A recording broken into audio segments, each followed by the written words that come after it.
Hello everyone, welcome to motor theory. Automatic car కొన్నారా లేదా కొనాలని ప్లాన్ చేస్తున్నారా? అయితే ఈ వీడియోని అసలు స్కిప్ చేయొద్దు, కంప్లీట్గా చూడండి, మొత్తం మీకోసమే. చాలామంది ఆటోమేటిక్ కార్ ఓనర్ తెలియకుండా కొన్ని కామన్ మిస్టేక్స్ చేస్తారు. ఈ మిస్టేక్స్ వల్ల డ్రైవింగ్ కంఫర్ట్ తగ్గడం మాత్రమే కాదు, లాంగ్ టర్మ్లో వెహికల్ మీద కూడా ఎఫెక్ట్ పడవచ్చు. కాబట్టి ఈరోజు 7 important automatic car driving tips గురించి కంప్లీట్గా డిస్కస్ చేద్దాం. Let's get started. Tip number 1.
చేస్తుంది కాబట్టి కార్ కంప్లీట్గా స్టాప్ అయిన తర్వాతే గేర్ షిఫ్ట్ చేయండి.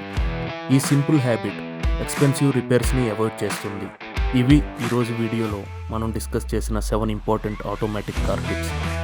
ఈ సింపుల్ హ్యాబిట్స్ మీ డ్రైవింగ్ని సేఫర్గా, మీ వెహికల్ లైఫ్ని బెటర్గా మెయింటైన్ చేయడానికి హెల్ప్ చేస్తాయి. ఐ హోప్ ఈ వీడియో మీకు యూస్ఫుల్ అవుతుందనుకుంటా. ఇలాంటి ప్రాక్టికల్ ఆటోమొబైల్ నాలెడ్జ్ కోసం మోటార్ థియరీని సబ్స్క్రైబ్ చేసుకోండి, మీ ఫ్రెండ్స్ అండ్ ఫ్యామిలీతో షేర్ చేయండి, అండ్ అలానే కామెంట్లో నెక్స్ట్ ఏ టాపిక్ కావాలో చెప్పండి. Until then, drive safe, stay informed. This is motor theory.